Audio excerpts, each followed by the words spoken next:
안녕하세요, 돌리쌤입니다. 자, 오늘은 3단원 물체 속력 첫 번째 시간으로 함께 공부해 볼 텐데요.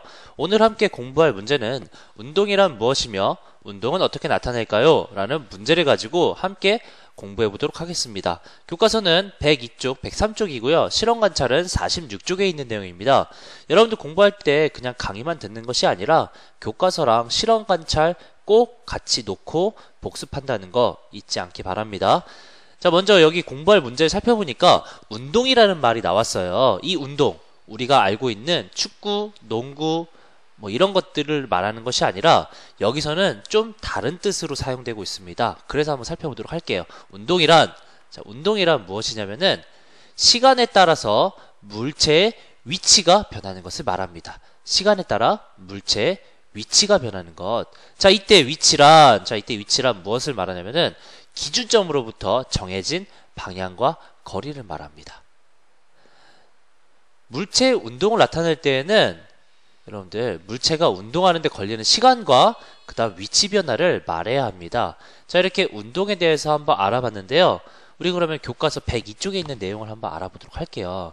교과서 102쪽에 보면은 운동하고 있는 자동차를 찾아봅시다 라는 문제가 나와 있습니다. 같이 한번 찾아볼 텐데요. 먼저 가부터 살펴보도록 할게요.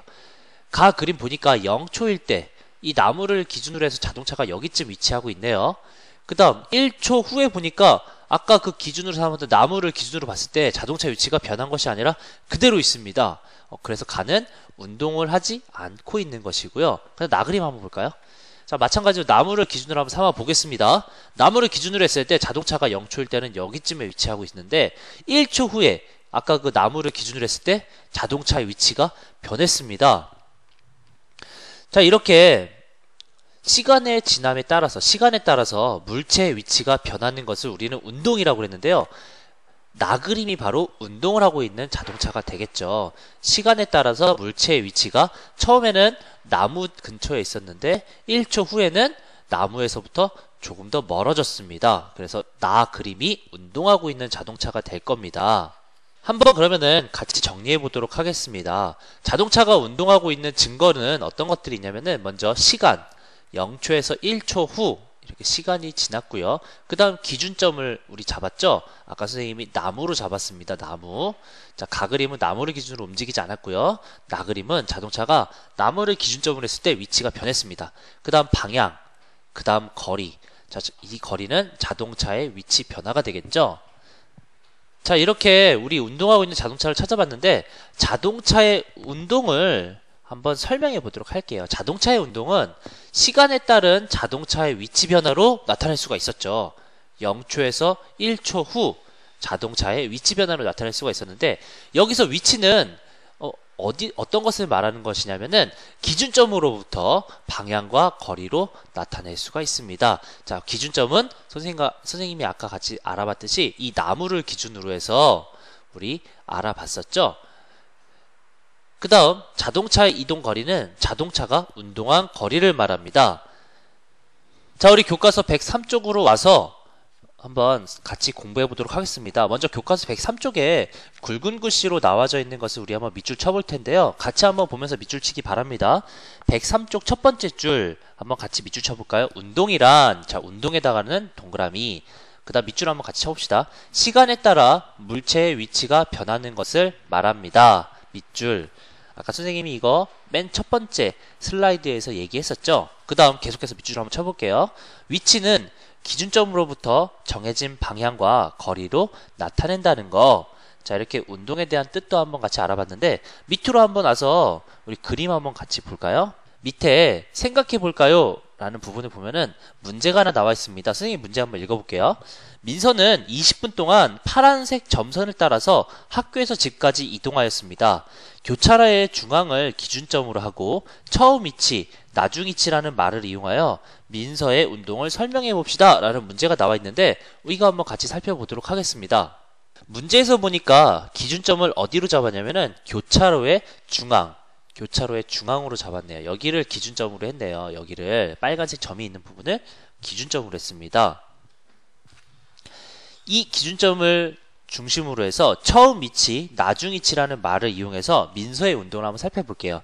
자, 민서가 지금 파란색 점으로 움직였는데 학교에서부터 이 점선을 따라서 집까지 온 거죠. 처음 위치인 학교 위치는 어떻게 되냐면은 동쪽으로 100m, 200m, 300m, 400m. 자, 동쪽으로 400m고요. 그 다음 북쪽으로 한 칸, 두 칸, 세 칸, 네 칸 올라왔으니까 북쪽으로도 400m가 되겠죠. 여러분들 교과서 같이 보면서 공부하기 바랍니다. 처음 위치는 동쪽으로 400m, 그 다음 북쪽으로 400m 지점이 될 거고요. 그 다음 나중 위치는 집이 되겠죠. 집. 한번 같이 볼까요? 서쪽으로 한 칸, 두 칸 왔고요. 그 다음 남쪽으로 한 칸, 두 칸, 세 칸 왔습니다. 한 칸은 100m니까 이것을 나타내면은 서쪽으로 200m, 남쪽으로 300m가 되겠죠? 나중 위치는 서쪽으로 200m, 남쪽으로 300m가 될 겁니다. 자, 이렇게 처음 위치, 나중 위치를 한번 살펴봤는데 이것을 가지고 민서의 운동을 한번 선생님이 말해 볼게요. 자, 민서는 몇 분 동안 움직였냐면 20분 동안 움직였습니다. 자, 한번 선생님이 말해 보겠습니다. 민서는 20분 동안 기준점이 어디였냐면은 교차로 중앙을 기준으로 해서 처음 위치 동쪽으로 400m, 북쪽으로 400m 지점에서 그 다음 나중 위치 서쪽에서 200m, 남쪽으로 300m 지점으로 운동하였다. 이런 식으로 말해주면 됩니다. 자, 우리 그러면 이걸 한번 표로 한번 다시 정리해서 깔끔하게 알아보도록 할게요. 기준점은 교차로 중앙이었습니다. 그 다음 처음 위치는 어디였냐면은 동쪽 400m, 북쪽 400m였죠. 그래서 나중 위치는 서쪽 200, 남쪽 300m였습니다. 자, 이것을 민서의 운동을 한번 나타내 보면은 민서는 20분 동안 교차로 중앙을 기준으로 처음 위치 동쪽 400m, 북쪽 400m 지점에서 나중 위치 서쪽 200m, 남쪽 300m 지점으로 운동하였다. 이렇게 정리하면 될 것 같습니다. 자, 총 이동 거리는 어떻게 되냐면은 이렇게 계산하면 될 것 같아요. 자, 먼저 이 선을 쭉 이어가면서 계산해 보면 되겠죠. 자, 한 칸은 100m니까 한 칸, 두 칸, 세 칸, 네 칸, 다섯 칸, 여섯 칸, 일곱 칸, 여덟 칸, 아홉 칸, 열 칸, 11칸, 12칸, 13칸. 총 13칸을 움직였으니까 13칸 곱하기 100m 해서 이동거리는 1300m가 나올 겁니다. 자, 그래서 여러분들 이동거리 1300m라고 실험관찰에 정리하면 될 것 같습니다. 자, 이렇게 우리 운동에 대해서 한번 처음부터 끝까지 쭉 살펴봤는데 여러분들 첫 번째 시간에 나온 단어의 뜻 같은 것들은 꼭 기억을 하고 머릿속에 꼭 정리해 놓기 바랍니다. 자, 그렇다면은 우리 오늘 배운 내용 정리해 볼 텐데요. 이 끝부분에 오늘 배운 내용 정리하면 되죠? 이렇게 정리하면 될 것 같아요. 운동이란 시간에 따라 물체의 위치가 변하는 것을 말하며 물체의 위치를 나타내기 위해서는 기준점, 방향, 거리 등을 알아야 한다. 이렇게 정리하면 좋을 것 같습니다.